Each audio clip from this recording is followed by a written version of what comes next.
यादव जी, अब्दुल नईम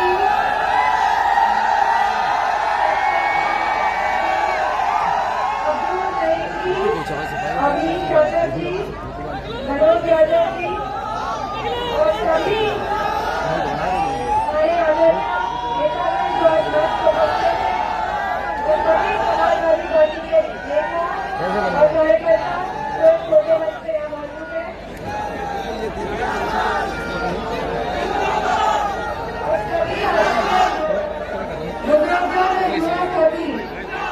जो भारी संख्या में आज यहाँ पे आए हैं, सबसे पहले तो आप सबको बहुत बहुत धन्यवाद, क्योंकि आपने यहाँ संख्या में आकर इस सभा को सफल बनाने का जो कार्य किया है।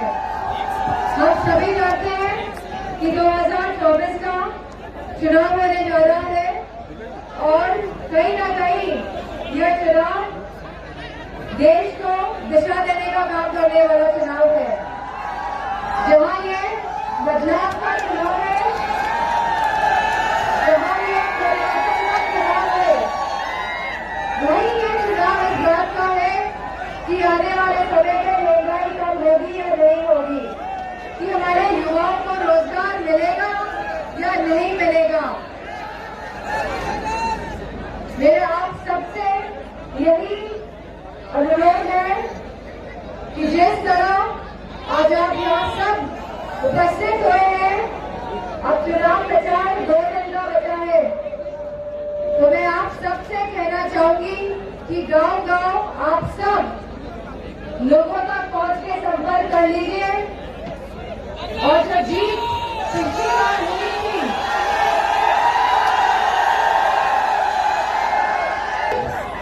2022 में आप सबके योगदान से हुई थी, कहीं ना कहीं उस जीत से भी आगे जाने का संकल्प लेके आप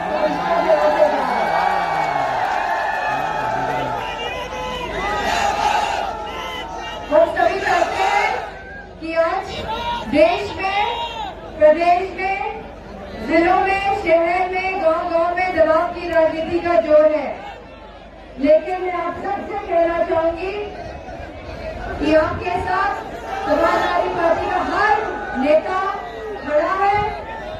जिस तरह आप पार्टी के साथ खड़े हैं, उस तरह सभी नेता जो आज इधर मंच पे उपस्थित है और इधर छोटे मंच पे उपस्थित है, आप सबके साथ खड़े हैं और किसी को कुछ भी डरने की जरूरत नहीं है।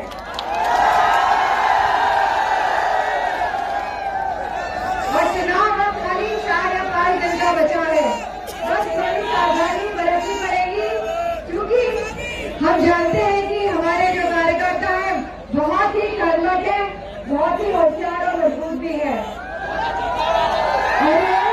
भाजपा चाहती है हमारे वोट पिछली बार से अधिक ना हो, लेकिन मुझे पूरा विश्वास है कि समाजवादी पार्टी और आप लोगों के योगदान से हम पिछली बार की मार्जिन को भी बढ़ा के लेके आएंगे। आएंगे कि नहीं आएंगे? आएंगे कि नहीं आएंगे? आएंगे कि नहीं आएंगे? तो ये त्रिवाचा हो गया, क्या हो गया? और त्रिवाचे का मतलब वचन दे दिया, और बहुत पुरानी कहावत है और बहुत पुरानी कहावत ये है हमारे देश की कि प्राण जाए लेकिन, तो बताओ इन झूठों को हटाओगे कि नहीं हटाओगे? और जो वोट की लूट मचाई हुई है इन लोगों ने, और लोकतंत्र खतरे में क्यों है, आज मैं आपको बताती हूँ कि लोकतंत्र खतरे में क्यों है।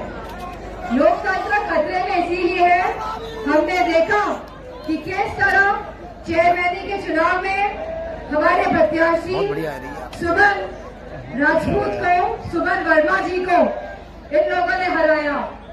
जीत तो रही थी सुमन वर्मा जी, लेकिन इन्होंने वोट की लूट करी और साथ में उनका अपमान भी किया। तो यह पार्टी वो पार्टी है जो किसी को सम्मान नहीं दे सकती है। अब बताइए अनु दीक्षित को हराया कि नहीं हराया? और चेयरमैनी के चुनाव में गुप्ता जी को हराया कि नहीं हराया? तो सभी समाजों के ऊपर इनका लगातार उत्पीड़न बढ़ रहा है। है। और अगर इस बात को हम समझ जाएं और हम सब एक मत होकर अगर वोट डाले जाएंगे तो इनकी राजनीति को हम समाप्त कर सकते हैं, मेरा ऐसा मानना है। तो मेरा आप सब लोगों से यही कहना है कि इस लोकतंत्र को बचाने की लड़ाई में आपका साथ और समर्थन बहुत जरूरी है। इन्हीं शब्दों के साथ में आप और न केवल जीत दिलाना जानते हैं, बल्कि रिकॉर्ड वोटों से जिताना यहाँ के लोग जानते हैं। और हम तो सबसे कम आए होंगे आपके बीच में, जितना हम लोगों को राजनीति में और जगह रहना पड़ता है।